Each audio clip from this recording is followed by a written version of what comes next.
कहते हैं जब प्रोफेशनल लाइफ रंग लाती है तो पर्सनल लाइफ थोड़ी फीकी पड़ जाती है। गलत, बस बैलेंस जरूरी है। जैसे एक्स्ट्रा लाल और एक्स्ट्रा तेज एक ही चिली पाउडर में हो सकते हैं।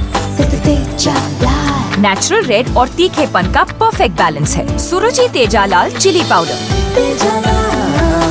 खाने में हो रुचि तो घर लाइए सुरुचि। नमस्कार, वीकेबी टॉप 10 में आपका स्वागत है। आइए देखते हैं देश और दुनिया की टॉप 10 खबरें। भारत में कोरोना संक्रमण की दूसरी लहर काफी खतरनाक हो गई है। केंद्रीय स्वास्थ्य मंत्रालय के अनुसार पिछले 24 घंटों में भारत में 4,14,000 नए कोरोना संक्रमण के मामले सामने आए हैं, जबकि 3,915 मरीजों की मौतें हो गई है। वहीं 3,31,507 लोगों ने कोरोना को हराया है। ICMR ने बताया कि भारत में कल तक कोरोना वायरस के लिए कुल 29 करोड़ 86 लाख सैंपल टेस्ट किए जा चुके हैं। इन सैंपलों में से 18,26,490 सैंपल कल टेस्ट किए गए हैं। देश भर में अब तक 16 करोड़ 50 लाख लोगों को वैक्सीन दी गई है। राजनीति भी कब कैसे करवटें लेंगी, इस पर सटीक अंदाजा नहीं लगाया जा सकता। अब जिसकी लाठी उसकी भैंस वाला समय दिखाई पड़ रहा है। इसी तर्ज पर बॉलीवुड एक्ट्रेस कंगना रनौत के खिलाफ पश्चिम बंगाल के उल्टा डांगा में FIR दर्ज कराई गई है। कंगना पर पश्चिम बंगाल में दंगे भड़काने का आरोप लगाया गया है। तृणमूल कांग्रेस की नेता रुजू दत्ता द्वारा दर्ज कराई गई इस FIR में लिखा कि कंगना ने पश्चिम बंगाल में हेट प्रोपेगेंडा चलाने यानी नफरत का माहौल पैदा करने की कोशिश की है और कंगना ने पश्चिम बंगाल की मुख्यमंत्री ममता बनर्जी की छवि बिगाड़ने की कोशिश की और उन पर गंभीर आरोप लगाए। DMK प्रमुख MK स्टालिन ने तमिलनाडु के नए मुख्यमंत्री के तौर पर शपथ ले ली है। राज्यपाल बनवारीलाल पुरोहित ने स्टालिन को शपथ दिलाई। स्टालिन के साथ 33 मंत्रियों ने भी शपथ ली। स्टालिन कैबिनेट में 19 पूर्व मंत्री और 15 नए चेहरे शामिल हैं। 2 महिलाओं को भी जगह दी गई है। केंद्र सरकार से नाराजगी और एंटी इनकम्बेंसी को भुलाकर तमिलनाडु में 10 साल बाद फिर DMK की वापसी हुई है। तमिलनाडु में कई दशकों बाद पहली बार करुणानिधि और जयललिता की गैर मौजूदगी में चुनाव हुए। कोरोना के बढ़ते मामले देख राजस्थान सरकार ने 14 दिनों का पूर्ण लॉकडाउन लगा दिया है। राजस्थान की गहलोत सरकार ने 10 मई सुबह 5 बजे से आगामी 24 मई तक लॉकडाउन लगा दिया है। इसके साथ साथ प्रदेश में 31 मई तक शादी विवाह समारोह पर भी रोक रहेगी, यानी राज्य में विवाह समारोह 31 मई 2021 के बाद ही आयोजित किए जाएंगे।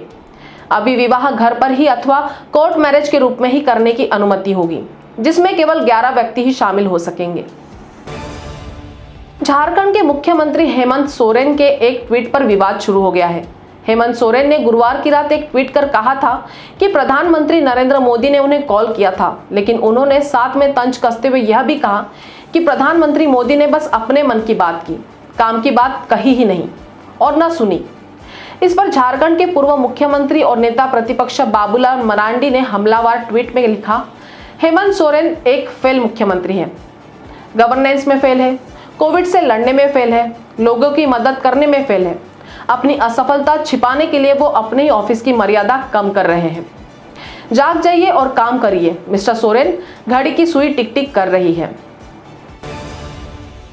केंद्रीय स्वास्थ्य मंत्रालय ने जिला कार्यबल के लिए एक SOP जारी किया है। इसमें ऐसे लोगों को कोविन पर रजिस्ट्रेशन करने की जिम्मेदारी दी गई है जिनके पास फोटो पहचान पत्र नहीं है। केंद्र ने फोटो पहचान पत्र के बिना टीकाकरण के लिए लोगों के कई समूहों की पहचान भी की है। लोगों के ऐसे समूहों में विभिन्न धर्मों के साधु संत सहित जेल के कैदी, मानसिक स्वास्थ्य संस्थानों में बंद कैदी, वृद्धाश्रम के लोग, भिखारी, पुनर्वास केंद्रों में रहने वाले लोग शामिल हैं। उन लोगों को भी टीका दिया जाएगा जिनके पास निर्धारित फोटो पहचान पत्र नहीं है। जोधपुर जेल में बंद कथित धर्मगुरु आसाराम बापू की तबीयत कोरोना संक्रमित होने के बाद बिगड़ गई है। जोधपुर में MDN अस्पताल के ICU में भर्ती कराने के बाद उन्हें अब वेंटिलेटर पर भेज दिया गया है। बता दें कि आसाराम बापू 16 साल की लड़की के यौन उत्पीड़न के आरोप में जेल गए थे। कोरोना पॉजिटिव होने के बाद अस्पताल के गहन चिकित्सा कक्ष ICU में भेज दिया गया था। सांस लेने में कठिनाई की शिकायत के बाद बुधवार रात आसाराम को अस्पताल ले जाया गया। गौरतलब है कि 2014 में आसाराम बापू को गिरफ्तार किया गया था। कोरोना वायरस बीमारी ने दुनिया की सबसे ऊंची चोटियों को भी नहीं बख्शा। नॉर्वेजियन पर्वतारोही के साथ साथ अप्रैल के अंत में माउंट एवरेस्ट पर भी इसका संक्रमण हो गया। वायरस ने पर्वतारोहियों को दुनिया की 7वीं सबसे ऊंची चोटी धौलागिरी, जो एवरेस्ट के पश्चिम में है, वहां भी चोट पहुंचाया है। Tour operator 7 summits trek Mingma Sherpa की चेयरपर्सन के हवाले से CNN की एक रिपोर्ट में कहा गया है कि कम से कम 19 लोगों को पहाड़ के शिविरों से निकाला गया है, जिसमें से 7 कोरोना पॉजिटिव पाए गए। पश्चिम बंगाल के मुख्यमंत्री पद को संभालते ही ममता बनर्जी ने केंद्र पर निशाना साधते हुए कहा कि जनता के फैसले को स्वीकार करें और हमें कोविड के प्रति काम करने दें। गुरुवार को ममता बनर्जी ने केंद्र सरकार से यह बात कही। उन्होंने आरोप लगाया कि केंद्रीय मंत्री बंगाल आकर सांप्रदायिक दंगों को और आग दे रहे हैं। ममता बनर्जी ने कहा कि हम आपसे अब झगड़ा नहीं करना चाहते। ममता ने कहा कि भारतीय जनता पार्टी के सभी मुख्यमंत्री मेरे खिलाफ अनाप शनाप बोल रहे हैं। कांग्रेस ने पेट्रोल डीजल की कीमतों में फिर हो रही बढ़ोतरी पर सवाल उठाए हैं।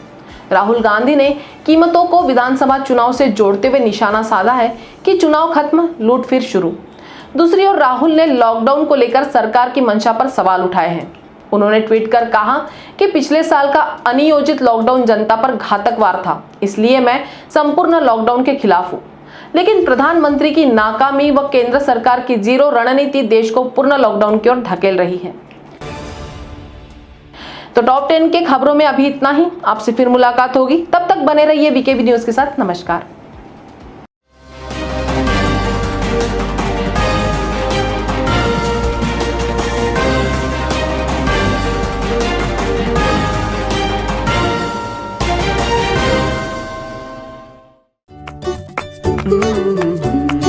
कहते हैं जब प्रोफेशनल लाइफ रंग लाती है तो पर्सनल लाइफ थोड़ी फीकी पड़ जाती है। गलत, बस बैलेंस जरूरी है। जैसे एक्स्ट्रा लाल और एक्स्ट्रा तेज एक ही चिली पाउडर में हो सकते हैं। नेचुरल रेड और तीखेपन का परफेक्ट बैलेंस है सुरुचि तेजा लाल चिली पाउडर। खाने में हो रुचि तो घर लाइए सुरुचि।